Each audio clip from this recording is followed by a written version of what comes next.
Good morning, everyone. Welcome to Forms class. Today, we are going to be going over the exclusive listing agreement. We're going to break down and look at the differences between the different types of listing forms, which ones to use, which ones not to use. Like I was saying earlier, I'm still seeing, Tony is still seeing lots and lots of listing agreements still filled out incorrectly ever since the forms changed and updated last year. It's still causing people some confusion. We're seeing things filled in either incorrectly or left blank or are wrong calculations, because there's definitely been some differences for the people who've been in the business for a long time. They're very used to how things were laid out before about adding things all together and then what would be from the total, what would be the buyer compensation, buyer broker compensation. And so just with that change, it's really, I think, given a lot of people some confusion, but we're going to break down the forms like we always do. We're going to use the forms manual. And so let's go ahead and jump right in. First things first, I'll share my screen. All right. First thing we're going to look at here is in the forms library at what are the different listing forms that you have. First, there's the form ones. Okay, these are both the input forms. Input sheets, we're not going to go over and review the manual on those because literally they're just input forms. You got to input all of the information that's pertinent to the property that you're listing. There's ones obviously for multifamily, for vacant land, for residential, for condos. So all of those, and even commercial stuff, all of those are just different. But realistically, it's just fill in the blank. So we won't really, utilize and go over that. Next is the Form 1 ULS. These are the unlisted properties input sheets. You would never fill these out. The only thing that's required of you is for your Northwest MLS membership is to input your off-market sales. So the rules are you must input an off-market deal into the database within 3 business days of it closing. And you have to have one primary photo. So that's the rules. It doesn't matter if you are the person representing the seller. That's a Form 47, an off-market sale to an identified buyer. Or if it's just a buyer represented, sale to a seller that's non-represented. It doesn't matter which side it is, no matter what, you have to input every single one of those deals. Northwest MLS has been trying to, make sure that it has the best data possible. You guys know that you all, everyone needs that for your listings, for comps. I mean, you're always trying to prove value. And if there was an off-market sale that actually happened in that neighborhood, that's a like property that you could use to prove to an appraiser, like you need that information. It's crucial to pricing. So just don't forget that you really have to make sure that you get that done. If you have an off-market sale to where, let's say you're representing the buyer and there's a broker representing the seller and they have a Form 47, you have a Form 41C, for how compensation is going to be paid in the deal. Doesn't matter. The listing broker, or the broker representing the seller should be the one who inputs that listing. And when they input that listing, they can put your lag number as the selling broker. That's how the process should go. And again, they have to upload the primary photo. So it doesn't matter. There's been times where we've had brokers in that situation. The person representing the seller didn't even upload it. We called the MLS and they said, you guys go ahead, you upload it. So you just have to make sure it gets in there if they won't do it. And again, 3 business days is the rule. Okay, so there are a couple different things here. The listing 1C, that is the one new one that they did for, here, let me open that one up again. They call it the listing agreement addendum. This is for, you'll never ever use these. This is for if the firm has their own listing agreements. I have actually, since the rules changed and they did all the forms updates and everything, and it's been over a year, I have only witnessed one company that had their own listing agreement. And it was like a discount firm, broker firm. It totally surprised me because realistically, the reason why they changed the listing agreements was to put more transparency in our industry to the consumer, to let them understand fully what compensation was and where and who would get what, right? It's really, really broken down clearly now, whether it's a listing broker compensation, buyer broker compensation, a unrepresented buyer compensation, dual agency compensation. So all of those are really clearly laid out. Why anybody would ever use their own listing agreement, I think that kind of like puts a lot of weight on the firm, like why you do that, because any lawsuits and stuff like that that arise from that, from the commission lawsuits, the class action lawsuits that are happening across, across the nation and different areas, it really, by you doing it yourself, you're kind of like really getting on the front line. Like, why would you do that? It just is really crazy to me. So you'll never use a 1C. 1A is the exclusive sale. This is the exclusive agency sale listing agreement. The 1B you will never ever use. It is bad. 1A is awesome. So 1A awesome, 1B bad. You'll never use it. In a 1B, and we're not going to review it, but in a 1B, the real difference is that seller can sell it off market to anybody without owing you compensation. So all of a sudden you do staging, you do photos, all of a sudden someone calls the seller, goes, hey, I know you're trying to sell by yourself before, I want to buy it. Oh, cool. Yeah, come on over, man. I'll sell it to you. Right, we don't need the agent. You're gone. All the money you spent, everything. They can sell directly still. So that's why you would never use the 1B. So always 1A. 1A listing agreement is the form you will use to list everything. That's residential, condo, vacant land, multifamily, commercial. There's a CEBA form, but 1A is to list everything. The only other listing agreement you would use that's totally different is the LOA, is a letter of authorization. The LOA is to list like a whole plat. You're listing like 15 houses. So you're going to basically use the LOA for that. And then you actually can input and do all the stuff that you want, with that listing.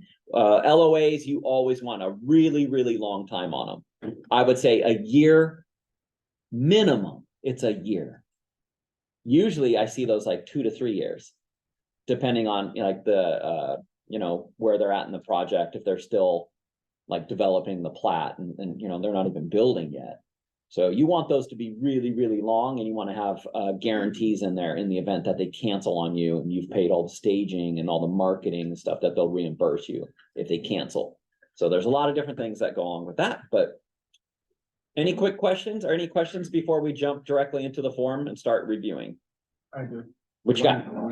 For example, like someone's a FISBO, and do they still have to use all the forms, that we have to use as realtors, like the lead disclosure and, the Form 17, like with a FISBO, like?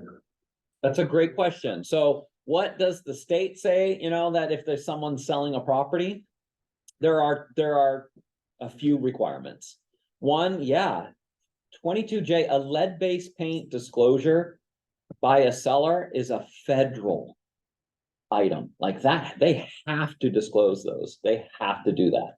Whether it's a attorney drafted form, they can pull ones off of, I think even through EPA, I think they even have those, but the lead pamphlet, they have to provide.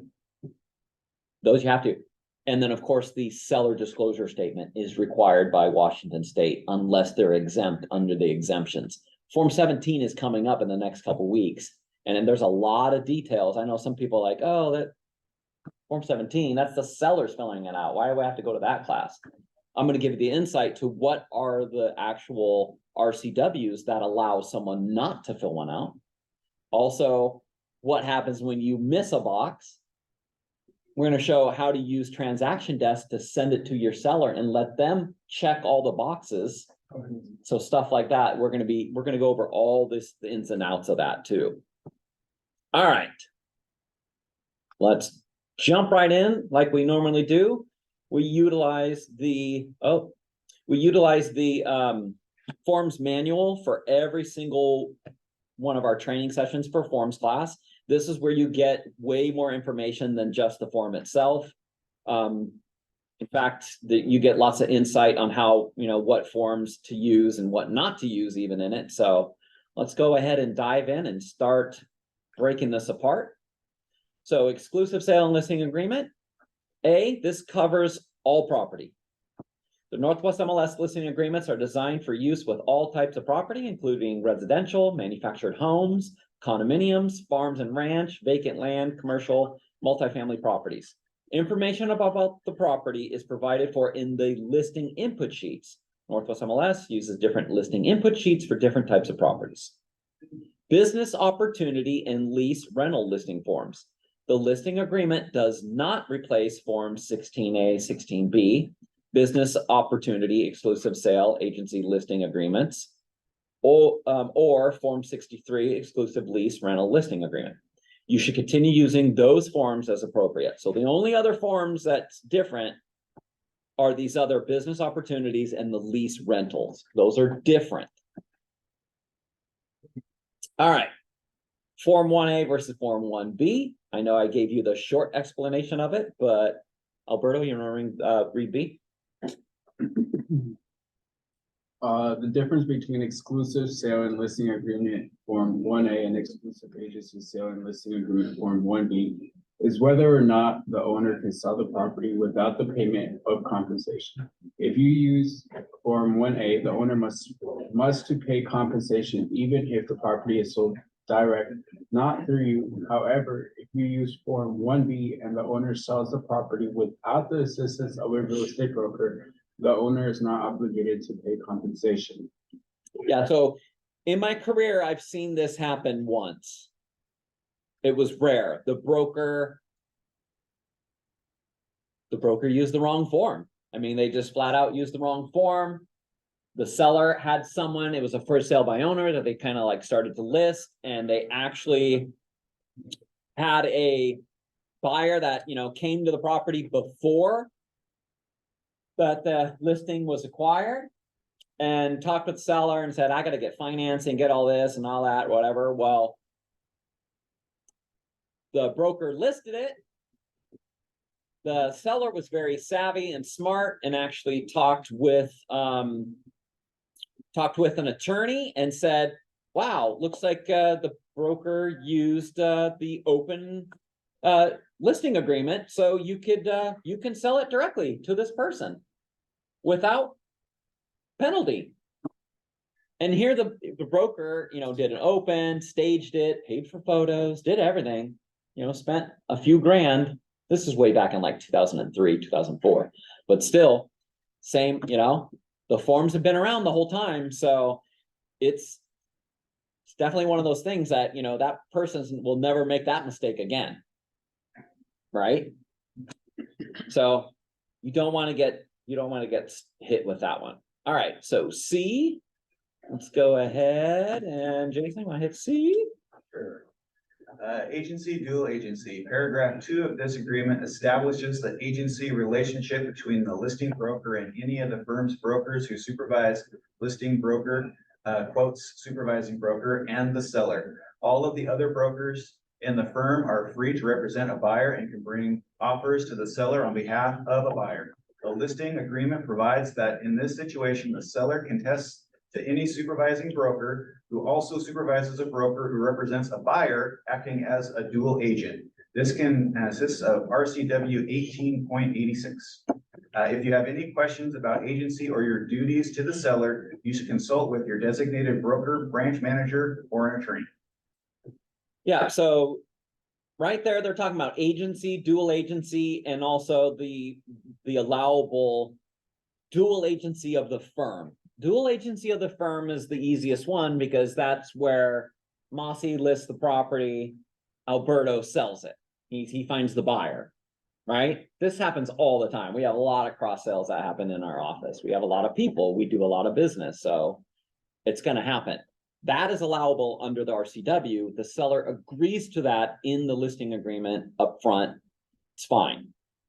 I've only had a few sellers in the, history of almost 24 years basically argue and like, I don't want someone representing from the same company. It's like they're not, I had to go and explain it, and it's rare. I highly doubt you'll have that issue. The one that you do have to do things differently, of course, is the actual real dual agency, where you yourself, the listing broker representing a seller and buyer broker representing the buyer. That's the one that is definitely flat out different. The rules are different, the engagement's different, and that's another class. All right. D, buyer's agency or no agency agreement. Be sure, in addition to using this listing agreement, your firm also uses buyer agency or no agency agreements that contain required consents, acknowledgements, and disclosures. Examples, Form 41, 41A, or 41B. These are all like buyer agency agreements. The listing agreement recognizes there will be times when the listing broker represents a potential buyer as a buyer's agent. In those situations, both the listing broker and the supervising broker will be acting as a dual agents, and the agreement provides for the seller's consent to such relationship. All is required by RCW 1886. For dual agency, RCW 1886-02-20 requires that broker's firm must appoint the broker to represent the seller pursuant to a written agency agreement, in example, the listing agreement, and the broker's firm must appoint the broker to represent the buyer pursuant to a written agency agreement, example Form 41. In short, a broker must have a written agency agreement with both the seller and buyer in order to be a dual agent. Note that the buyer broker firm is a third party beneficiary of the listing agreement. So when it comes down to true dual agency, you cannot do this in Washington State without both the listing agreement and a buyer's agency agreement. So by law, you cannot do it without it. You really have to make sure you explain to your clients exactly what it means. When you're doing your consultations, I know a lot of listing brokers will talk and have dialogue with the seller and say, you know what, I don't do dual agency. I don't do them, or I don't like them. That's fine. You can make that decision for yourself. You can do that. The problem is that, now that our forms are written the way they are, you're going to have to formulate things and be prepared to really, figure things out when things happen, because you can't leave things blank, right? We're not supposed to leave any blanks in the contracts. So this is something that constantly that gets looked at by attorneys. It's actually looked at by them as malpractice. They say, "Oh, you're acting as an attorney, right? You're pretty much acting like an attorney." I mean, that's what it says that we do for our clients, and we are allowed to under our licensing law, right? But you have to really, when it comes to dual agency, you have to have more dialogue with the seller to make sure that they understand. So dual agency is, the compensation, you could get both sides. Sometimes people decide I'll take a discount to make things work. You could do those kinds of things. I would say get that figured out in the beginning before you're in that situation, even if you're not going to want to do it. Have you ever done it? I have, only like twice in almost 24 years. It's super rare. I mean, it's rare. I have done unrepresented buyers, and I've written the deal, and we're going to talk about that. And there's big differences between a represented and an unrepresented client. But you get paid when it's unrepresented. You get paid, yeah, even if it's unrepresented. So there's some benefits to both ways. But it's gonna be real interesting come the first of the year when all the laws change and they go into effect. And we have to have buyer agency agreements to even work with a buyer. You won't be able to write a contract without one. So that is going to happen. So it's gonna change the forms again. So be prepared, come January 1st, we're gonna have forms changes again. All right, let's get back to the section here. All right. Almost. Right? Yeah, we're getting there. Okay. So let's see. Mossy, want to do E? List date. Paragraph 3 allows the listing firm and the seller to choose the date the property will be submitted on NWMLS as an active listing. List date. The list date must not be more than 30 days after the listing agreement is executed by the parties. And money listing, that it? Nope. The parties may decide that the list date will be the same day or the day after the listing agreement is executed by the parties. The provision allows the listing firm and the seller time to prepare the property or sell. This might include cleaning the property, making repairs or improvements, staging the property, taking photographs, preparing promotional materials, and otherwise reading the property for the market. You may not use this time to give the listing firm a head start in finding a buyer, as the listing agreement and NWMLS rules strictly prohibit such action. In addition, this provision prohibits both the listing firm and the seller from promoting and advertising the property in any manner whatsoever before the listing is submitted to NWMLS. The provision includes but is not limited to the yard and other signs, flyers, websites, emails, text, social media, mailers, magazines, newspapers, open houses, reviews, showings, or tours. This includes both promotion and advertising to the consumer and other brokers. To help the seller understand the importance of this limitation, the listing agreement includes the seller's acknowledgement that exposure of the property to the market through NWMLS will increase the likelihood that the seller will receive fair market value for the property. Please refer Legal Bulletin 198 for more information about this issue. All right, good job, man. That was a lot of stuff. There's a lot of things we got to talk about in here because this is something that gets messed up and gets, we get issues with this. We've had brokers turned in for putting on their social media saying, coming soon, listing coming soon. I hear I got a new listing coming on the market in Fairwood. It's coming on. We're almost done. You saw the rules, right? That is all part of that pre-marketing you cannot do. The other one that always tends to happen too is yard signs. Your sign goes up and the listing's not even live. I know it's hard to time things, especially with you got the 811 call before you dig. That's like a 3-day, like there's usually almost a 3-day rule, right? So you got to work with the sign company to put the post up. Now the post can be up.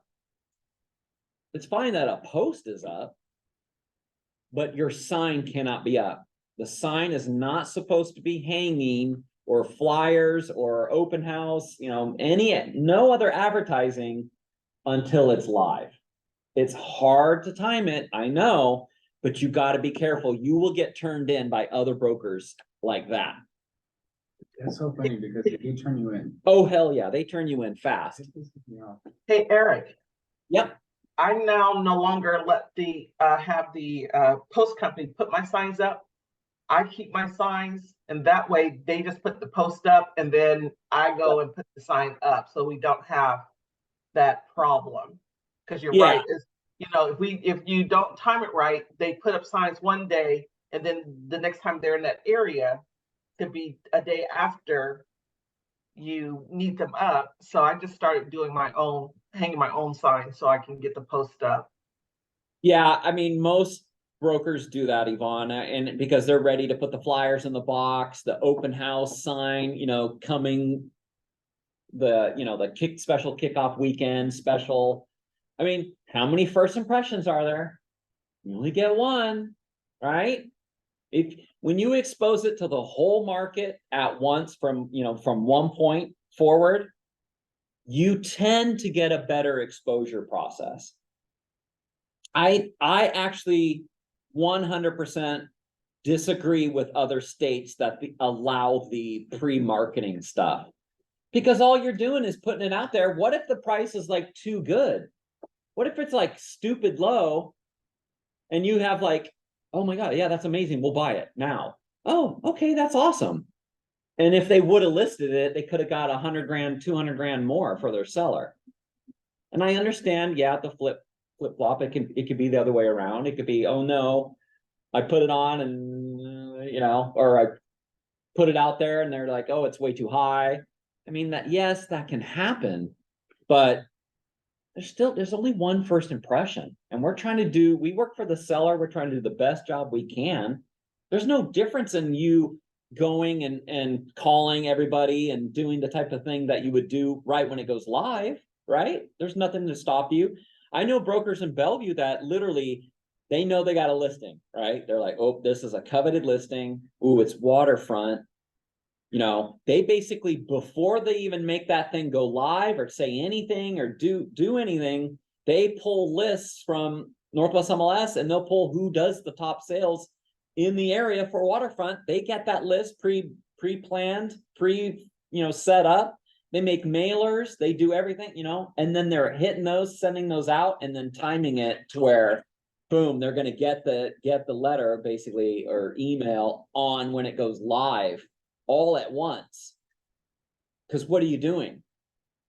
You're creating a buzz, right?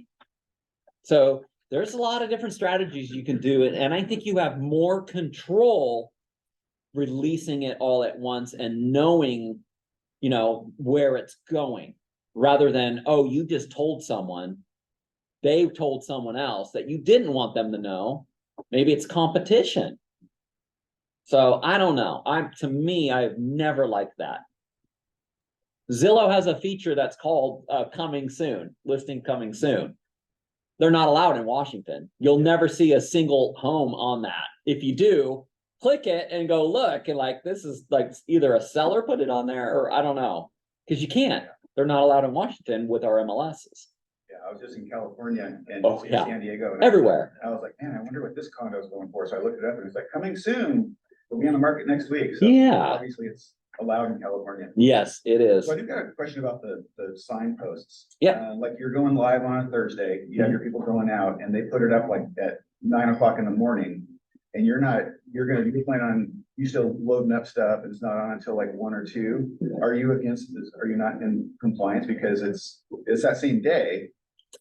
So you'll probably be okay. I mean, when it's like that, but just like Yvonne said, once it's live, it's live, the sign could be up right away. In my own neighborhood, there's a Skyline brokers put up a sign, and I'm like, I got Property Tracker on lockdown. And I did not get a text message. So then I'm searching, like, nope, it's not live. I gave them, benefit. Okay, it's been a day. It's been 2 days. Yeah. It's been 3 days. I'm like, okay, no. Dude, they left that thing on for over a week and still didn't list it. And what's crazy is the MLS is like, yeah, they said that the sign company must have put it up. The broker came out and added another sign under their sign. And it literally was like, it was like the dumbest thing. I should have took a photo of it. I still can, because it's just down the street from me. But it was like, congratulations to our top producing brokers. It was like one of these like pat on the back, like weird message of them that they put on under their sign. That sign was the same size as the top sign. So it's just ugly. It's, the sign is like this tall because it's 2 of the big yard signs stacked, but the bottom sign is just like a congratulations of award winner. So I was like, okay, Eric, Yes. I had a broker who do a lot of social media, and she wasn't calling it coming soon or anything like that, but she was sharing parts of the house, whether it be the kitchen or the living room or something, but she never showed the address. She never said where it was at. Mhm. And I tried to talk to her about that, and she's like, nope, you can do that because I'm not saying coming soon. I'm not saying where it's at. I'm just identifying parts of the house. And It's in the gray. I've talked to the MLS about it. You can look at Bulletin 198 and, they talk about it, but that type of thing, MLS will be like, we get it. People do this. Like, hey, we have contractors, we got stagers, we're getting things ready in our new listing. They can do that. That's advertising. But as soon as you make any little form of clarity of your area, price, something that's significant, enough to where they'll say that's kind of the line that they will watch.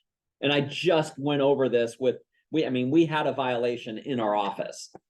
The broker was the seller. And they didn't know that, hey, it's my own home. Why can't I say I'm selling, So I'm still waiting to hear back on that one, but it's in that gray kind of area. It is. So just don't do it. Just remember, there's only one first impression. Am I leaking this out? Am I gonna, is it gonna cause damage to my seller? So here's one, Monty comes up and he says, what you working on? Like, hey, I got a listing coming on next week. It's blah, blah, blah, blah, blah. I can say that but what do you do? La, la, la, la, la, la, la. Yeah. You guys talk. I know that's what happens naturally. The firm is not supposed to, encourage that. There are some firms out here, starts with a W, and a lot of them, they do this. They do weekly meeting and okay, who has listings coming up? They do it all the time. You're not supposed to, but I know they do. I have friends who work there and they tell me. Yeah. So the firm, we're not stopping you guys to have meetings on your own and which is conversation. Yeah. There's no way to control that stuff. There's just no way. We just have to be smart about it. Okay, the next thing we needed to talk about in here, and I highlighted it so we don't forget, because this one always, people struggle with this. So first and foremost, you need to thank Lennox Scott for this clause, for this actual process. Before, I don't know, golly, it's been 2011, 12 maybe, or 10. I don't know, it's somewhere in there. Lennox went to the MLS and said, we need to change the rules to our form because it is not working. The forms used to be, you had 24 hours after signing your listing agreement to get it into the MLS and have it live. 24 hours. So what was happening is that brokers were like, okay, seller, we got to do some repairs. We need to clean up the front yard. Let's get the front of the house, fully landscaped and dialed in. We want the curb appeal to be amazing, right? We'll get the staging, photography. We're going to do all that stuff, do it all, right? And the neighbor comes over and goes, ooh, Jason, what are you doing, man? Wow, you're cleaning the place up. Looks amazing. You're not selling, are you? Well, actually, I am. No way. My cousin's been trying to live in this neighborhood for 5 years. Your house is perfect for them. It's a rambler even. And that's what she wants to buy. How much are you going to sell for? 500? Really? Tell you what, since it looks so good, she's willing to pay 515. You don't even need a broker. Wow, that's amazing. I'm going to save on commissions? Okay. So then all of a sudden the broker would come back. Okay, well, we got to get our listing signed now. Everything's done. Oh, man, I got some bad news for you. It's actually, it's good news, but it's going to be bad for you. Yeah, I just sold the house. What? What do you mean? We've been working on this for 6 months. I paid for this, the staging's in here. I'm gonna reimburse you, I promise. This was happening left and right. Because the market was getting crazier and crazier, and people were like, man, we need a house, we need to get a house. So basically Lennox said, no, this has got to stop. We had way too many people basically doing this. And so what we need to do is have a time to be able to prepare the property, for proper launch. Like you can't, like, we need to be able to have the agreement solidified, do the repairs, the cleanup, then the marketing, and then the actual launch. So Lennox wanted 60. He was pushing for 60. He got 30. Okay. He wanted 60 days, but 30 was what the MLS said. You're right. It's a problem. So you now have 30 days in which to list the property live. So that means you can sign, today's day 1, boom, September 2nd, right? The listing's got to be live by 2nd, if that's 30 days. Like you can count them. So that's the max amount of time you're supposed to have. Now I know things come up. Contractors call like, oh, I'm not gonna be able to start the job for another 2 weeks. That's gonna put us like, about 60, 45, 50 days in before it's gonna go live then. These things happen. So I want you guys to get your listings signed. Okay. So where is this date? I'm going to make sure you guys see this clearly. Whoops. I went way too fast, didn't I? Whoop. You have to input it though, right? You can input it. You can input it as an incomplete listing. You could do that for, way before. So incomplete listing is definitely what you should be doing, because in Transaction Desk, actually, you guys, doing all the input from Transaction Desk, it'll fill everything in at once as input. You don't have to input 2 times. So you'll use that, and then within this date, this is where it says that you got 30 days. Now, in the event that you actually get stuck and you know that you're not going to be able to meet the deadline, right? If you know that's going to happen, you need to prepare the Form 18 and have it ready to go to amend your listing, okay? Form 18 is the listing amendment. So in Form 18, we'll open this up, let you guys look at this one. So in here, you would put in the date, seller, property, county, all this. They have a thing for a price change, agreement extended. So here's where you're extending a listing agreement, or the other, you would be marking other, and you'll put for clarification purposes, the list date identified. In fact, I'll put in some clauses, in office clauses, in Transaction Desk, how you can click into the box, into the blue, and then and then you get the little plus symbol, or you can use the folder at the top to go to office clauses. I'll add an office clause in here for verbiage for you guys, because you'll put for clarification purposes, the list date identified on MLS Form 1A, number 3, line 21 shall be extended to such and such date. Now, 30 days, you got 1 month. If you're like, yeah, we're going to take 6 months. No, you can't do that. It's not going to work. You're going to get in trouble. If it's a few months, a couple months, maybe. I mean, it's really going to have to come down probably to a case by case scenario, but just remember, like, we have to turn these forms in. The seller, it says right in it that, in order to be enforceable, it's supposed to be accurate, right? You're in breach if you're not following what the form says. We actually had a seller get out of the listing. It never did get live, but the broker put in a ton of time in it. We're months and months, but they signed it like way back, and they left the blank, or they left it blank. You can't do that. You can't leave a blank. Because the seller can argue like, hey, this isn't even enforceable. You did not meet the deadline and it says the max is 30 days. So we know they talked to an attorney. What about like new construction or new development? New construction's different. That's gonna be like an LOA. Yeah. If it's one house, then we can put language together. Come see us. Come see me, Tony, or Jim. We'll put together some language on a Form 18 and get that signed. Especially when you guys are putting tons of marketing dollars in staging. I have some good verbiage from our attorney for reimbursement in the event that the house does not sell or they cancel. See, I mean, some of the staging costs now are just astronomical. It's like commission. Yeah, I heard one broker, they told me like what they spent on this house was $22,000 for staging. It was like a $5,000 or 5,000 square foot house. And they did full staging, everything, completely outside, inside.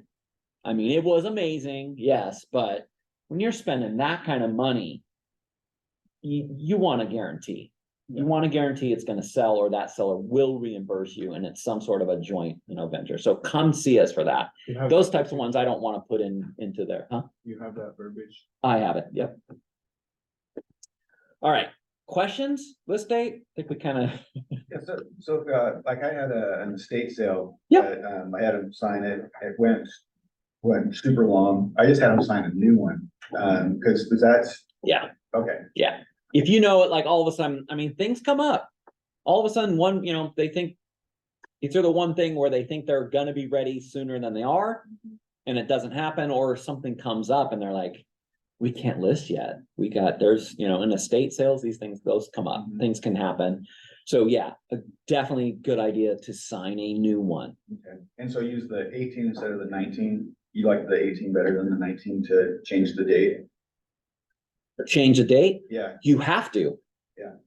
Because the Form 19 is just a status change form. Okay, or changing the price and stuff like that. Even for price, you need an 18 and a 19. Okay. People mess that up all the time. Yep. Do an 18 as well. Yeah, because it doesn't say anything about the verbiage on that. Remember on that 18, it says this amends the exclusive listing agreement dated. You're amending it. You need both. Okay. Yep. If you're changing a listing for the price change, for an agreement extension, or anything else like the live date, you need this. And more than likely, you need the 19 also, because that's the input. Yeah, okay, got it. Some things actually require on the Form 19, even for my signature or Jim's signature. Cancellations, you have to, and some other things. All right. Time to jump in. We did 9. All right, time for some compensation discussion. All of the compensation fields should be entered as a % of the sales price or a flat dollar amount. Listing firm compensation, insert the amount of compensation that the seller will pay to the listing firm. Okay, so here's our first one. We need to look at this. Okay, listing firm compensation, % of the sales price or dollar. If you fill in the %, you're supposed to fill in one, strike the other, so put dashes through here. I don't know why it says that. It signed me out. Zoom people, are you still there? Can somebody unmute? Yeah, still here. Perfect. All right. Good. Okay. Next box is the unrepresented buyer. We're going to read this one. So listing firm compensation is just listing broker amount. It is totally separated. What will you take? How much are you charging? Whatever the percentage is or the dollar is, that's how much you are charging. Okay. Next is going to be the unrepresented buyer. And this is the box that definitely is getting messed up all the time. So unrepresented buyer, insert total amount of compensation that the seller will pay to the listing firm if the buyer is not represented in the transaction. Note, this means that the seller will not be paying compensation to a buyer brokerage firm. For example, if seller agrees to pay a total listing firm compensation of $1,000 when the buyer is represented, and $2,000 if the buyer is unrepresented, then the blank section 4AI would be completed with $2,000. So this line 32, unrepresented percentage amount, is the total compensation you would charge in the event there is an unrepresented buyer on the contract. When you do that, make sure that you mark the Form 21 or 25 or 28, whatever the purchase and sale agreement that you're using, make sure you mark it as such as well. That means you're marking listing broker represents seller. And then the next box down for the buyer, it's unrepresented. That means on the buyer side in the bottom section, you do not fill in. Do not fill it in. There's no listing, or excuse me, no buyer broker on that. Don't fill in your name because you filled it out. Transaction Desk, I think, used to mess up, and if you went to go write up your own listing, it would auto fill it in. So you need to clear those out if it does it still. I thought they fixed that, but just make sure that there should be no buyer broker name, firm, or anything, or license numbers or anything in that section. It's on the listing side. Just on the listing side. Just remember, it's only for representation, basically. Like that's gonna control what you're filling in those sections. Are we talking about the purchase and sell agreement? Yes. So for the purchase and sell agreement, and are you saying if we are the listing agent and it's blank, not for us not to fill that in? No. If you have an unrepresented buyer, if there's an unrepresented client, for that situation either, you do not fill in the names and the information on the brokers of the firm, the licenses, your name, your lag number, or anything. When you're unrepresented, you're unrepresented. Make sense? No. I'm confused. I'll show you. If I have if I had an unrepresented buyer, then I don't get a percentage? No. That's nothing to do with the compensation. So look. Yes, I'm looking. Here is the buyer broker. Yes. Here is the listing broker, right? Yes. Each of these are like you would fill these out. You would only fill these in if there's representation. Got you. Period. So it's just a matter of where's representation. The agency disclosure is right here. Right. So if buyer represented by, if there's no one representing the buyer, you are marking unrepresented, and none of this is filled out in the bottom of this section. Okay. Even if you are filling it in for them. The NWMLS was very clear from the Forms Committee on do not confuse the consumer. Don't fill this in. If you're not representing them, don't fill it in. They have no representation. But then what if you are the listing agent, you get somebody but you're not, they're unrepresented, but you still want to be compensated for that?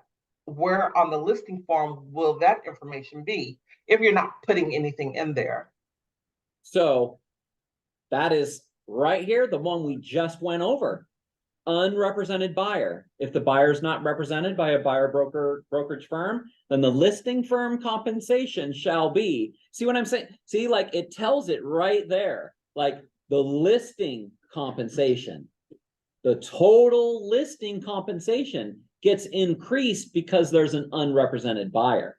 So this box, line 32, 4AI or 4A1, is the total percent. So are you checking pay as offered or other?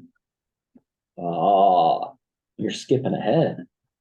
So I'm not skipping, I'm trying to understand this one. So Mm-hmm. are you suggesting that we don't put anything in there? No, fill this in. Fill this in. Do not, if you leave this blank, how much are you going to get paid if there's an unrepresented buyer? Just for the listing. You're only getting the listing. Yeah, you're not getting any additional compensation for having an unrepresented buyer on the other side of the contract. Okay, Eric, it might help to give an example of both, what the actual percentage amount, just an example for I the can't sake of give, understanding. I can't give percentages, Keith. I'm not allowed to. I can Okay. say, that's why the Northwest MLS is clear, and even in this forms manual, that it said, oh, let me go back to the 10. I'll click it. So that was the first thing we read. So unrepresented buyer, insert total, the amount of compensation that the seller will pay to the listing firm if the buyer is not represented in the transaction.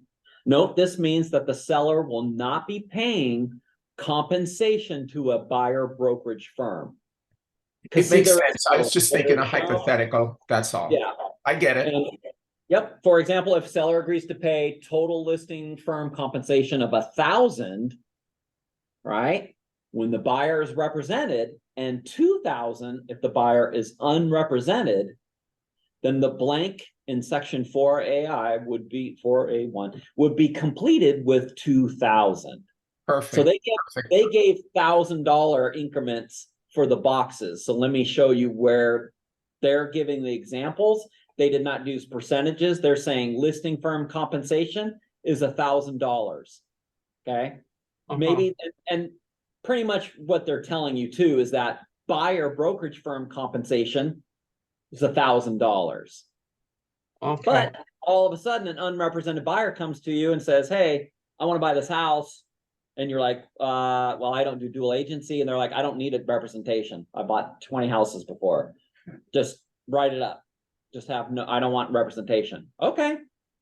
As long as you filled this box in with $2,000, because remember, this is the equal amount of this amount and whatever else you're going to agree to take in the event of having an unrepresented buyer. So that would be filled in here. This is a total amount you would take, because there is no buyer brokerage firm and there's no buyer broker. So that's why I was saying, do not fill in any of this info here, even if you write the deal. Okay. Yeah, the example is helpful that's provided. Yeah. All right. Crystal, see what I mean? I mean, this thing has been very confusing because of the way the forms have been, drafted and built before. And for the people who've been in business for a long time, they've changed this up on us a few times. It used to be a total, and and then whatever you're going to give up to the buyer comes from the total. I mean, there's not a lot of clarity in that, and you guys know darn well there are definitely brokers out there that were representing sellers. They were filling in the total amount. They were writing in, yeah, whoever brings the buyer, we'll pay this much. But then when they listed it, how much were they putting in there? Way less. You show up, you bring the buyer, you get the final HUD, and you're like, wow, I was really hoping, it takes two to tango to make the deal happen. And I did a lot of work on this one. And when they're getting, 4 times the amount you did, it's kind of a slap on the face, and brokers definitely don't like it.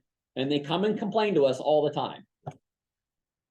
But there's way more clarity now with this agreement, and our MLS is leading the nation on this. I mean, hands down. There are other states that are still fighting, and they don't even want to publish what the compensation is. They're still not doing that. That's even going on in Spokane.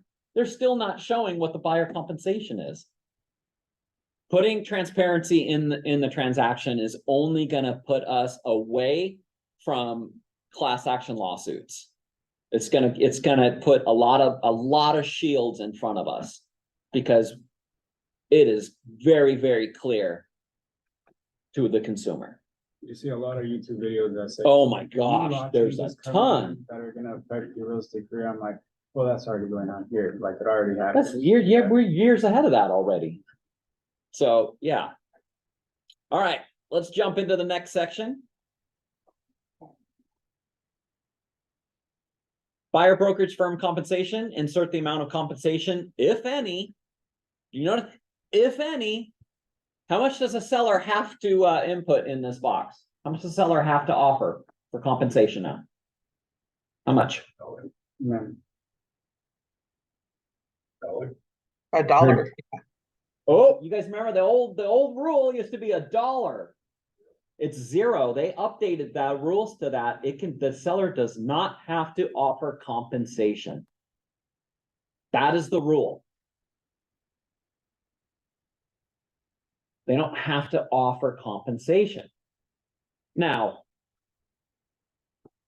how many good buyer brokers are going to want to bring their client to a listing that has 0 in it for compensation? What do you think? Like Lennar. No one's. Like anybody. Clients to Lennar, yeah. Like anybody. They sell, but Okay, I'm trying to lay a trap for you I guys. think that- I'm trying to lay a trap.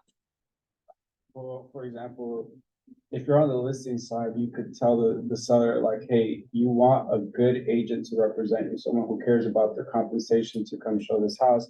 I think it's fair, that they get paid, but if they go with 0, I think that if you're on the buyer's side and you have that buyer's agency agreement, and you know your worth and the client knows your worth and they're willing to pay, your compensation, then go show them the 0, but you still have to, even though, if it's 0 and they're not gonna pay you, you still have to go show them. But Maybe that's not quite accurate in the event you have a buyer's agency agreement, because in the buyer's agency agreements now, there's a section that actually tells whether or not does the buyer want to not have those listings with 0 compensation. Because let's back up, let's rewind a tiny bit here. Who can pay compensation? Who can pay? Who? The buyer. The buyer or the seller? yeah, both. It doesn't matter. The buyer or the seller, yeah. So the buyer or the seller can pay your compensation. Do not forget that.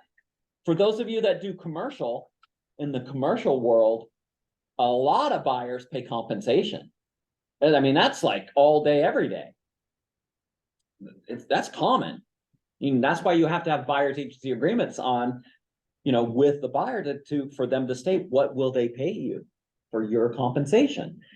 The same thing can happen in residential, but you're right. Like you really have to have, you really have to have a good understanding of how the forms work, the rules work, and you have to have great dialogue and a conversation with your sellers during consultations so that they understand that. And Alberto's right. Like, I mean, we want to sell. You want to sell, you need a buyer, not just any buyer. You want a great buyer broker who is going to represent a good buyer and do a good job, right? For those of you that work with buyers, you don't just say, oh, hey, Joe Blow, I just met you.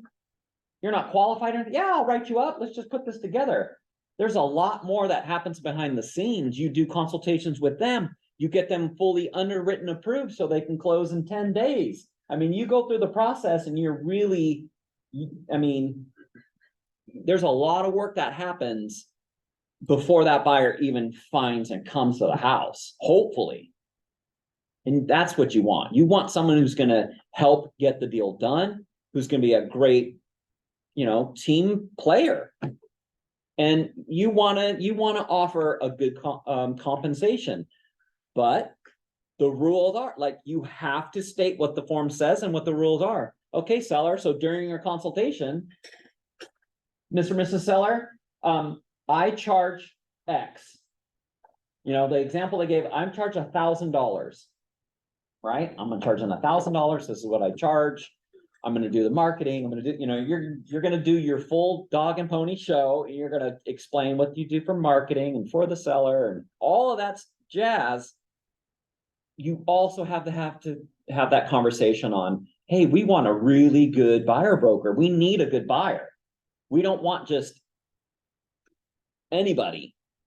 So let's, you know, think of a good compensation that's going to do that.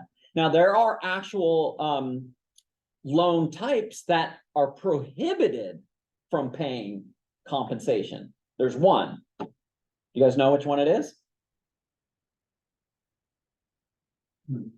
Ooh. Is it VA? It is VA.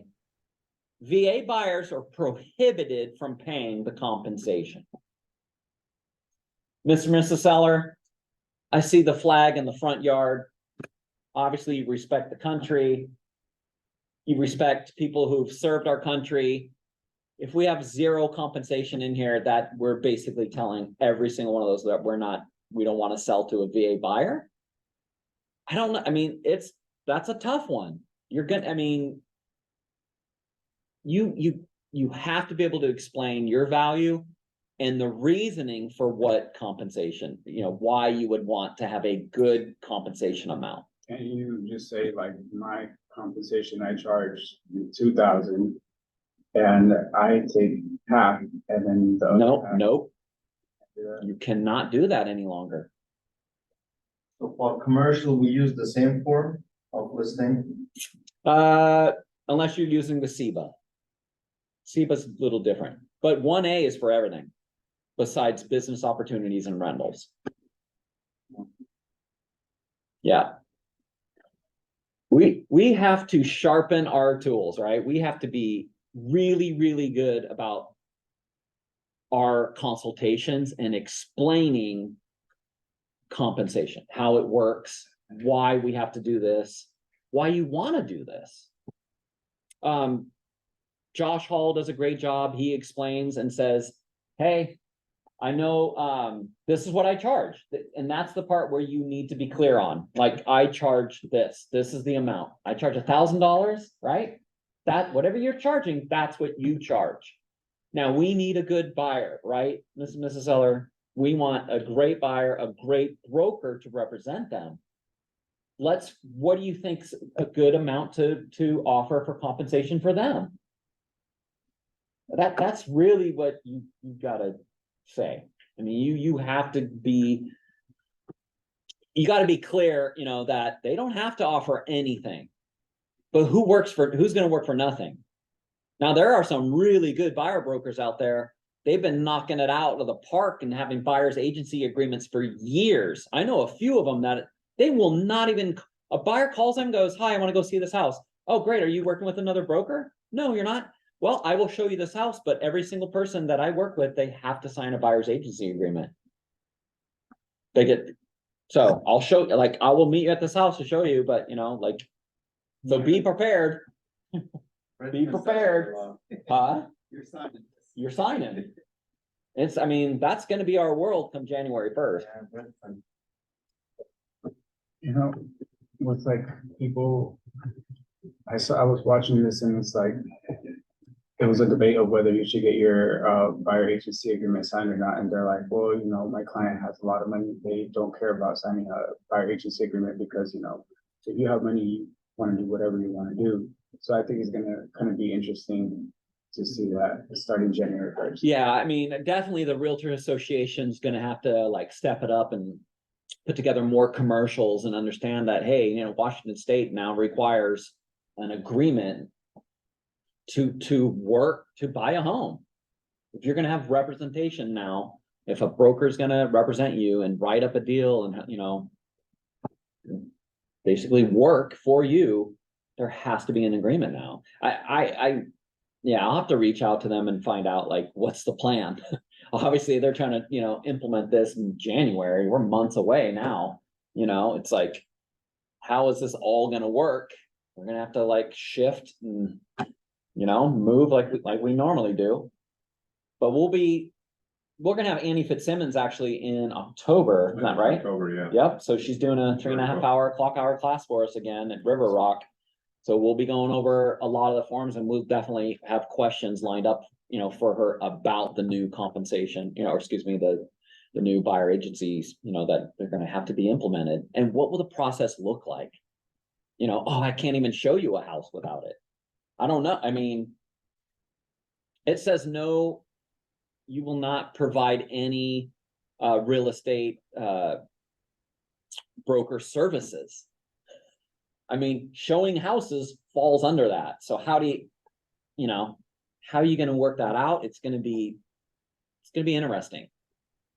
And you're right. What is Redfin going to do? What, you know, how their app is like, show this house anytime, you know, however you want it, you know, we'll have people show up and show it. Their app now says, I know, like when you go and use them for the showing, it says that you basically are going to be working with us.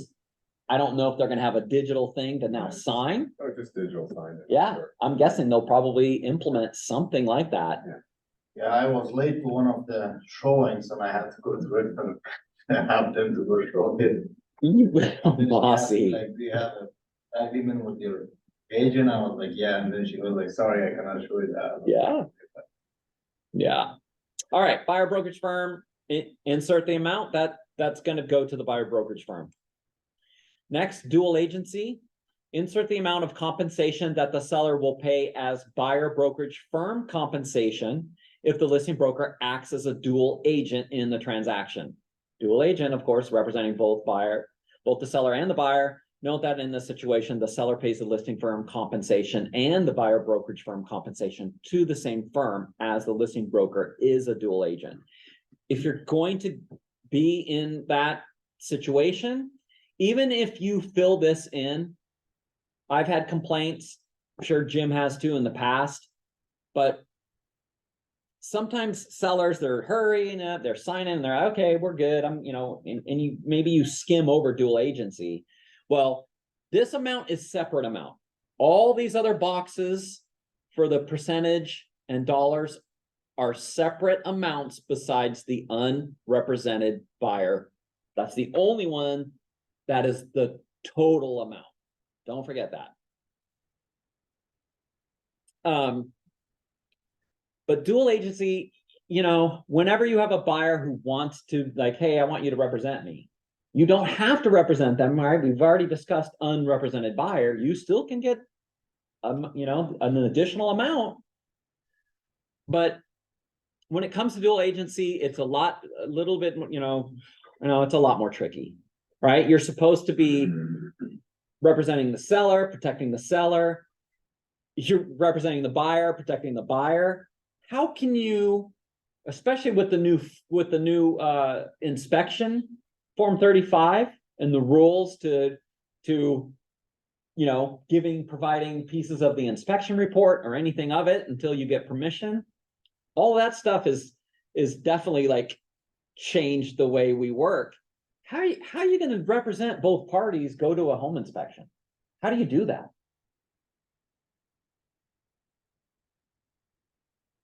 You gonna blindfold and earmuffs? I'm here. I can't see. I don't want to, you know, the home inspector, obviously, when they're walking and talking with the buyer, like, oh yeah, this roof's leaking bad. There's dry rot here and there's mold. It is a tough situation. It's really, really difficult. How do you handle that? Inspection. Yeah, you're doing that a lot right now because of low inventory. You can tell the buyer. Have somebody else go, pay somebody else to go. Thank you, Yvonne. Thank you. You're probably gonna have to pay someone else to go hold that hold the inspection for you. You're probably gonna have to. Yeah, we got agents doing that now. Mhm. Like, Yeah. hey, go. Yeah, I can't. Yeah, you can't really be there. You're not representing the parties. You know, the buyer's like, "Ooh, man, that thing's bad. Maybe we can get. I know like a new roof probably costs 20,000. Let's ask the seller to pay 50. Okay. Okay. a seller, oh man, they're trying to rip you off. I mean, they're Yeah, we're gonna ask 50,000. they're asking for 50. Well, how much is the roof? You know, they're like, well, how much is it really for the roof replacement? 20? You're screwing both. It's just not gonna fly.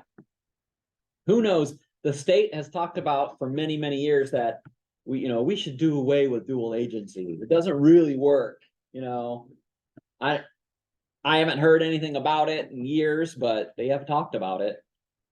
And it is hard. I mean, have you ever gone to court and the prosecuting attorney's like, yep, this guy's guilty. He knew it. And then he sits down, and then then all of a sudden the judge looks over it, there's no one on the other side. And then the attorney stands up again. Your Honor, my client he was completely unaware of the situation. He was on vacation. I mean, the judge would be scratching their head like, what? You just said that you knew what? Wait a minute. It doesn't work. I don't know. Have the conversation with your seller. This is the amount. This amount is separate. Okay. And don't forget, you cannot be a dual agency without two things. What? Buyer agency agreement. Listing agreement. Without a buyer's agency agreement and the listing agreement. You have to have both. You cannot legally represent both clients without it. That's the fastest way to a lawsuit, for sure. If you don't have that, and you didn't give the pamphlets, that one's right up there with I think I sold this home twice. But don't you also have to, even though you have a seller's, a listing agreement and a buyer's agreement, don't you still, if you have a client, a buyer who is interested in your listing, don't you still have to go back to the sellers and get permission? Yeah, that's what I was alluding to earlier. Like, even though you do that, go back to the buyer, or go back to your seller and say, this is rare, but there's a buyer who wants to buy it and they want me to represent them. Is that still in the listing form though? Yeah, it is. It's right here. Agency? It's in the listing. Yeah, form. I mean, the seller's agreeing to it here. But, you've got to have deep dialogue about it and for them to really understand. Because I've taken complaints from sellers like, hey, I think my agent's, like doing something wrong. Okay, what's going on? Well, they represent me, and I know that I agreed to do dual agency, but man, this, like, I feel like they're representing them more than they're representing me. Like, okay, and then I go back and then what's the conversation? What was the conversation at the listing appointment? What was the conversation at the consultation? What was the conversation before you got into the agreement? Like, you really gotta track all three of those timelines, right? To know, okay, does my seller really understand this? Can I do this? Some situations you can. Like I said, I've done 2 in almost 24 years. It's just rare. But listing agreement is going to control to what compensation will be in the event that you will be a dual agent. All right. Next is the non-member buyer brokerage firm. If checked, the offer to pay buyer brokerage firm compensation shall extend to licensed brokerage firms that are not members of the MLS. Don't get confused. Washington State does not allow someone in California to represent a client here who is not licensed in Washington. They're saying it's a broker who is licensed in Washington, but that is not a member of Northwest MLS. You probably want to allow this, right? You want to sell as many people as possible. Just be prepared that obviously their e-key is not going to work probably, and you're going to have to give access. All right. Next, we did that. Expiration of the listing term. Let's see. Kaylee, you want to do that? Expiration of the listing term, insert the number of days for the tail provision. This is the time frame where, despite the expiration of the listing agreement, the seller may be obligated to pay compensation if the property is sold to a buyer who became aware of the property through the efforts of the listing firm. Note, there is no such thing as a standard compensation rate. Do not ever tell a seller there is. Compensation is negotiable between you and the seller. So there you go again. It's being real clear that there are no standard compensation rates. You cannot say the firm's standard compensation rate is this much. You can't say that. Those are the phrases that are going to be televised on the lawsuits for those class action lawsuits, guaranteed. In fact, the firms were saying that, weren't they? Isn't that in the depositions and all that? They were like, oh yeah, the firm told us we have to charge this much. Now, obviously, we expect you guys to have high standards of yourself and to charge a good compensation. Yeah. Coincidence always.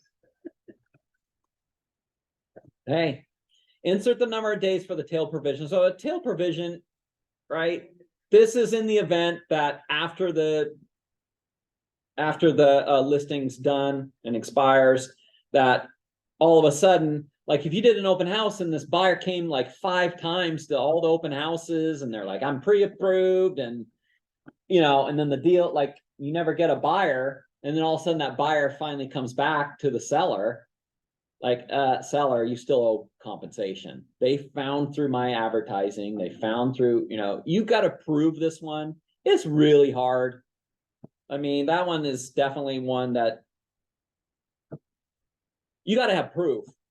If you have a bunch of, logs for registration and they came in all of them, and where did you find this listing? Through your ad. I mean, if they signed all that and you got proof, you might have something, but it's a tough one to win, but it's still in here. And this is supposed to try to prohibit a seller from trying to like go around and sell it after. 180 days by default. I think 180 is probably pretty good, but maybe you spend a lot of money. Put 360, 365, I don't know. I mean, this is going to be up to you, so fill this in accordingly. All right, number 5. Ooh. What did I do? Okay, property access key box. Did we do this one yet? No. Hey, Eric, real quick, on the expiration, and you have that 180 tail something, whatever, but yes, but they turn around and list with another agent right behind us. Mhm.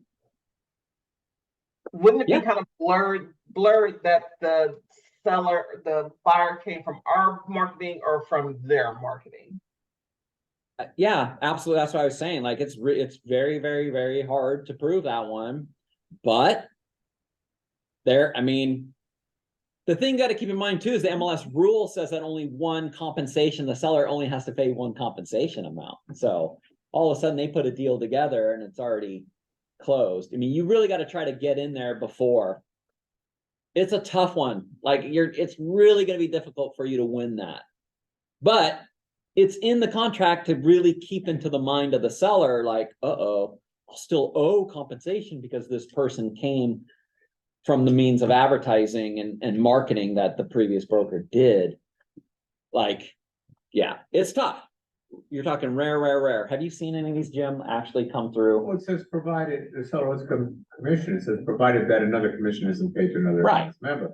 So if it's paid to another MLS member, you're screwed. Yeah, if it's already paid and done, it's over. And it's happened many times. Oh, yeah. Yeah. Yeah, it happens, definitely. But I mean, has anyone ever came and like, hey, this was a buyer, they were like getting pre-qualified and this, and now my listing's expired, What and happens is the buyer might have made an offer previous that got rejected, and then or that one too. and then 20 days later, they come back and say, Yeah. we want to come back on this Yeah. house, now it's listed with somebody else. Yeah, Only one commission gets paid. yeah, You've had that. yeah. Tough one. All right, check whether the seller authorizes access to the property of non-members, licensed brokers, whether the licensed broker must attend a showing with a non-member and whether a non-member must sign an access agreement. 100%, if they're a non-member of MLS, make sure they sign the access agreement, okay? Because how are you going to get into their system to look up if they're even licensed and what? You can now look them up in the DOL, but are they in good standings with their MLS and stuff? So yes, please make sure they're signing the non-member access agreements. Rule 11H provides that upon authorization from the seller, the listing firm shall facilitate access to the property for non-member licensed real estate brokers desiring to show the property. Of course, providing access to the property with seller's permission to non-member licensed brokers is consistent with a broker's agency law duties to the seller. The listing agreement gives the seller the choice via checkbox whether to authorize the listing firm to provide access to the property to licensed brokers who are not members of the Northwest MLS. While this may not be a common occurrence in many areas, listing brokers may get these requests from time to time from non-member licensed brokers. The seller may also decide whether to have the listing broker present at the showing and require those brokers to sign an access agreement. Northwest MLS Form 1P. Also note that the non-member broker will not have access to the key box, so the listing firm will need to coordinate and arrange access in another manner. Example, listing broker, seller provide access directly. Never a big fan of a seller giving access directly to someone while you're not there. Work that out in conversations with your seller during your consultations on what you're going to do. Seller signs, initials, we're going to get into this one, hold on. Listing term, so this is, I see this happen all the time. You put in listing term, the term is when it's going to expire. Okay, so how long is a good time frame for a listing to expire? What do you guys think? I still do the 6 months, Yeah, even though I tell them we know it's gonna sell, but this is our procedure. yeah. 6 months is definitely probably what you should have, at least, even if it's going to sell in the month. It doesn't matter. Remember what I said, like, you know, putting all that time and effort and money into your marketing and all it takes, you know, for that listing to get prepared, it takes a lot. So 6 months, if it's something that, you know, that's maybe longer, maybe new construction and it's one house, put a year, you know, 1 year, new construction. If it's under construction, a pre-sale. I mean, you're going to have to time it, but you're going to want at least a year for those. But 6 months is definitely about what the average, you know, we would want to see in this. Do not put two things. Do not put the exact same date here that you're signing this deal. What does that mean? Let's say today's date is August 2nd, 2023. That's what you put at the top, or excuse me, that's what you put in number 3. You put today's date here, and then you signed it all around and you initialed and date. What do you have? Thank you. All the time. Oh, all the time. 1 day agreement. Yeah, that means your listing's over at 9 p.m. It's done. There you go. It's expired. You're expired. So what are we gonna put in number 3? 6 months out. Always 6 months from the date you're at now. Oh, but I don't know what date that is. You're calculating in your head. Hey Siri, what day will it be 6 months from today? It's Friday, February 2nd, 2024. There you go. Friday, February 22nd, 2024.